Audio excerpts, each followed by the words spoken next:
Hey, we are live. Jenny from the block here with Danielle from the CAZA Group and also the Grid Investor Network. How are you doing today, Danielle? I am awesome. Thanks, Jenny. I'm really excited to chat about this today. I think it's a really cool topic. Yeah. Super excited that you are here. Obviously, we are talking about college and how to pay for a vacation home to pay for your kids' college.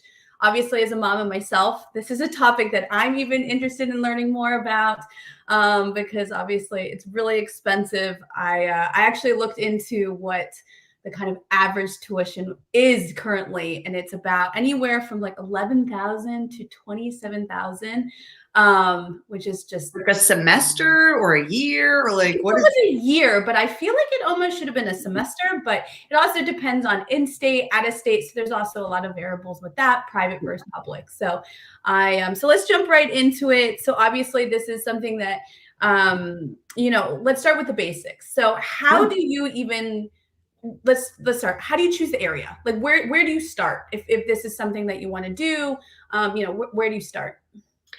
So I would say the whole purpose of buying a second home, right? First and foremost, if you plan on utilizing it yourself for any kind of personal use, is you should buy it in a place where you actually want to go, right? Like step one, where do you want to go? Like where do you want to kind of vacation or at least take restful long weekends or whatever regularly? That could be in St. John. That could be in British Columbia. That could be in Luray, which is only about an hour and change from Alexandria, where I live. So this could be anywhere. Yeah. Or say like you really love your alma mater, especially your college alma mater, and you like to go back regularly and go to football games or go to like events or whatever. You may actually want to buy a house in your own college town that you can use as a short-term vacation rental. And often that can be a lot cheaper than most other, I mean, maybe not if you went to NYU or Harvard, but if you went to maybe Colorado State, there could be neighborhoods nearby where you could end up buying a home that would be very easy to rent out. So step number one is figuring out like, where do you want to go? What do you want to do? Like if you went to the University of Miami, sweet. You can go get yourself a beach house or a beach condo or something like that. Yeah. Kind of figuring out where do you want to be. Then step two is what kind of budget do you want to dedicate to this? And this is really more of a savings plan. If the strategy is to, in fact, utilize this property as an investment and run it like a business so that later you can use that business investment and everything that you've assessed as an asset for yourself to pay for your kids' college fund, or quite frankly, you could use it to pay for anything you want. You could pay for your retirement. You could buy yourself a yacht, like whatever you want to do. Sounds good to me. Right? You can get crazy with it. Right. It's a way to pay for college if that's something you want to pay for, but you could leverage it for anything you want. But I digress. So what do you want to allocate to that? And how does that make sense into your personal finances? Because what you're starting is you're starting a business. You're starting yourself a mini business. And then three, besides your budget, then how do you want to fund this property? Do you want to do it all cash, which some people can, or some people choose to? Do you want to do it partially cash, partially financed? Do you want to partner with a friend or family member? Like how might you be interested in doing it? Because then once you figure out those components, which will tell you what the market value is and what properties you can afford to buy, and then, between your budget and what kind of financing or how you want to pay for the property, then you can really figure out the numbers and be like, okay, so what can I actually buy? And then you can start looking at houses. Usually people get really excited about the possibility. I know every time I go on vacation, I end up having a conversation with my wife or my friends, and we're like, oh, we could get a vacation house here. We could come here like 3 times a year, 4 times a year.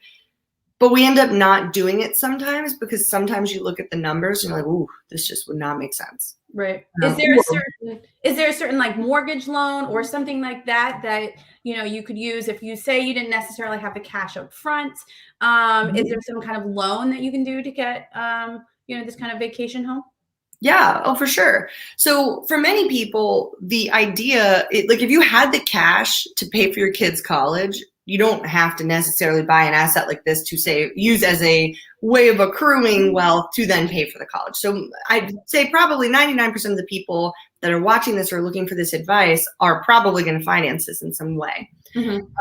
So if you own less than 4 properties, and check state to state, this can be a little different for everybody, but if you own less than 4 properties, you can leverage a second home mortgage, if you will, or an investor loan.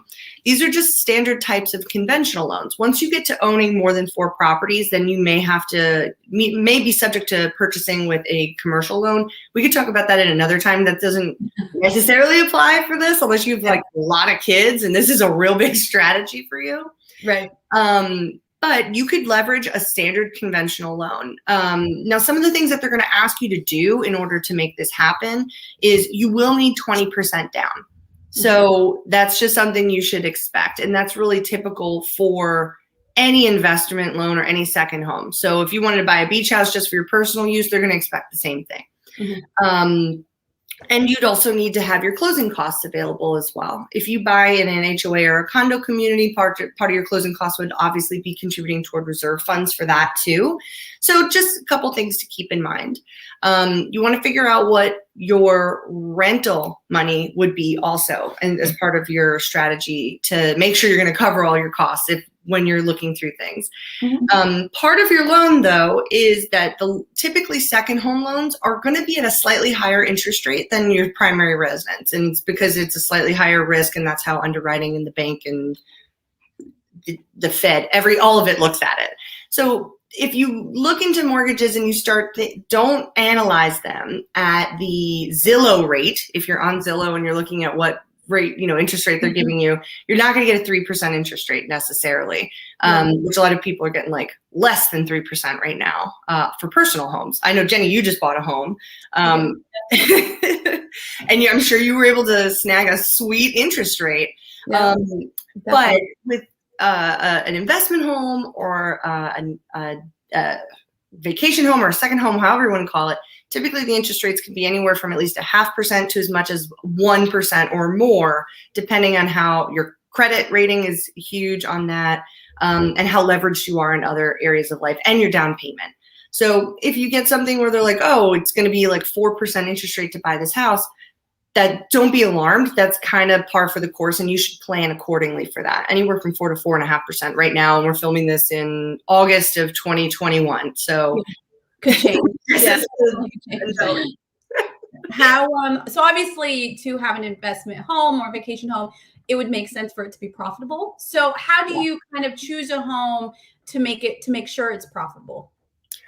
Absolutely. So when you run the numbers, first you're going to look at what amount of money can we afford to have as a monthly payment if we were to not rent this place at all. You have to look at that because, one, it could happen. Like last year when the pandemic first started, anyone renting vacation properties, like they didn't go for several months because there was this huge panic around what was happening. We didn't have a lot of information. So basically, once everything shut down, a lot of second home and investors had to think, can I afford this every month? Like, could you make this payment if you weren't using it as a business? And that really will dictate what you can buy and what really you should buy. One, that's how you're going to qualify for your mortgage. Mortgages, I know it seems like, oh, they qualified me for hundreds of thousands of dollars. What they really are qualifying you for is based on your income and your debt to income ratio, what can you afford every month to pay? Like, what kind of payment can you work into your current income structure? So as long as you stick within that, you should be able to then kind of use a simple algorithm that I kind of use to figure out then how many hundreds of thousands of dollars is my purchasing power. So say you want to have something at, I'm just going to use 2,000 as or really 1,800. That it makes it a little easier for me. $1,800 as a monthly payment, all in, and that's principal, interest, taxes, and insurance on the property. And you're probably going to want a little bit more insurance on these properties when you have anybody going and utilizing it, just in case, because you never know. So if you look at that PD payment of $1,800 per month, For every $100,000 that you borrow, if you have around a 4% interest rate, it's going to cost you around $600 per month to borrow that amount of money per 100,000, or $60 per every 10,000 that you use. And that's a very rough estimate, and that can definitely change if you are looking to buy in a place that also includes flood insurance or has HOA or condo fees. That would be in addition. So note that that is extraneous of these kind of our calculation here. So if you borrowed $300,000 at around a 4-ish% interest rate with taxes that kind of all flow into that, that would mean that you would have about an $1,800 a month payment, all inclusive. So that means if you're like, okay, we got $1,800 per month, what single family properties or properties not in an HOA can we look at? Or what properties can we look at that are less than that we can account for, you know, a $200 or $300 condo fee. So you could look at properties where it was like $1,500 for your pity payment plus another $200 or $300, that gets you to a total of $1,800. So meaning you'd probably look for properties in the $225 or closer to that $250 range in order to make that happen. Sorry, that was a lot of numbers. Does that make sense? Does that make sense? Yeah. I just rattled stuff off. Yeah. Okay, so with that helps you figure out how much. Start at the lowest number you need to know. Is my recommendation. Like, what can we afford to put toward this every month? And then work from there, work backwards from there, because that's going to give you a good idea of what you can afford without going outside of your boundaries. Another great way to do this without actually like writing it all on a napkin is to just talk to your lender. If you had a really great experience buying your house recently and you're like, you know what, let me call that lender.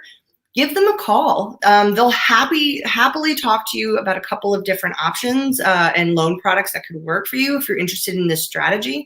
And if you're interested in buying a property outside of a state that your lender is able to lend in, they can likely refer you to somebody else in the state that you're looking to purchase in. Like if it's not the same state you bought in, or in our DMV area, most lenders are licensed in Virginia, DC, and Maryland, but they may not be. So I would recommend finding a lender in the area that you're looking to buy in and having them tell you these numbers to straight up finding out what you qualify for. Yeah. Awesome. So kind of last question. So obviously one of the benefits of getting another home is you can obviously use it as a place to travel yourself and pay for your kids' college, but can you share any other benefits of, getting a vacation rental? Any other things that you want to share? Yeah. Well, on the business side of things, the reason all of this ends up making sense, I don't feel like I talked a little bit about strategy, but I didn't really hit home on like why this financially makes sense at the end, is when you purchase this vacation home, one, it has to function as a short-term rental in most cases for this to make a lot of sense. That helps cover your costs on a monthly basis. But say you don't want to do that. Say you're just like, I don't want other people staying in my house. I want to use it on the weekends. Cool. You can still use this as a financial asset. Your ROI on this investment's not going to be nearly as good. But as this property appreciates over time, the value of it, say you buy this when your kid is born, and then at 18-ish, your kid's ready to go to college. And say that you have this home nearly paid off, right? Say you bought that $300,000 home, you put 20% down, so you only borrowed 240-ish thousand. Please just don't butcher me in the comments on the math. I'm trying to do this in my head, Pete. Say you borrowed 240,000 and you were able to make those payments, and you've been making those payments for 18 years. So say at the end of this, you really only owe you have like $100,000 left. That means the value of this property also in 15 years likely has added anywhere from 35 to as much as 50% appreciation in the value of it. Awesome. So you have equity out the wazoo. I would be pretty surprised if you went from a $300,000 home that's now probably worth in the 500 to 550 range, realistically. You could tap into that home for things like HELOCs, or you could take out, which is a home equity line of credit. Or you can do other things to withdraw your equity from that home to then either pay for your kids' college, or say while you own this home, you have to put a new roof on it. You can do that and you can leverage that. And typically it's going to be at the lowest possible interest rate on those kinds of personal loans because you're leveraging your own equity and things. So whether or not you want to utilize this as something that actually is an active vacation rental and manage that and actually make income from it, it still will be able to help you fund things like your kids' college because of just the sheer appreciation value. Now, if you're not really putting any cash into this property, say you rent it for at least 50% of the time, which is what I recommend as a good metric if you're going to be looking at it as a vacation rental, that if you can rent it for at least 50% of the time, you should be able to cover all your costs. Most of the time, vacation rentals, especially now with the pandemic, people really enjoying staying in like their own little home and being able to do that. Yeah. That's really much higher typically, but I like to lowball it and think everything else is gravy if you can do that.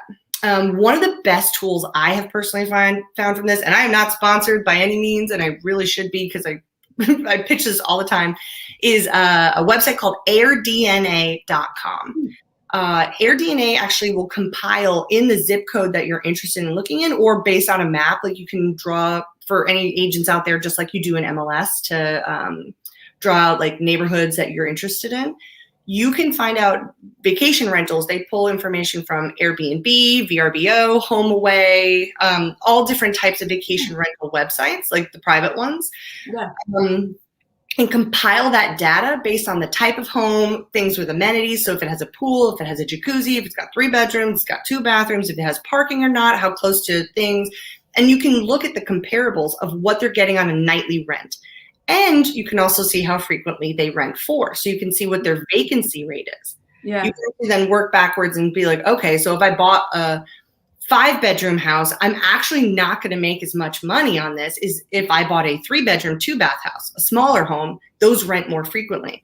You can use a tool like AirDNA to figure that out. And then business plan for yourself. And you can also see what other people have in their vacation rentals. So you know how to design or what amenities you should include, or really just what kind of fun decor. A lot of times people pick their house. I know I do. That's awesome. Pick their house on that. Yeah. So with all of that, when you figure out what's your vacation rental strategy from the business perspective, if that's your strategy, and you can kind of figure out what income can I make from this?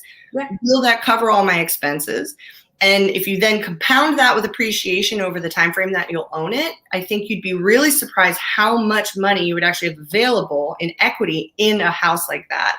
That you also, even say you rented it for 50% of the time, you could go use it 50% of the other time. Yeah, sounds good to me.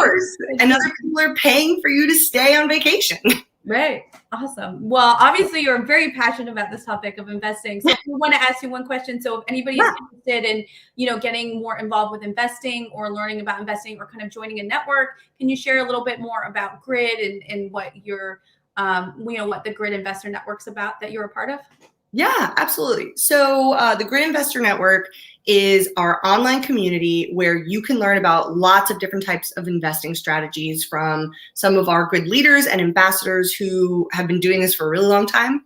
I'm an investor agent, so I invest in real estate. I also specifically work with investors on their real estate goals and helping them with what they do every day, everything from developers to second home buyers to buy and hold strategists. I have a team that works in specializing in that. So you can come to the Grid Network to learn about this strategy and other strategies that you can partake in.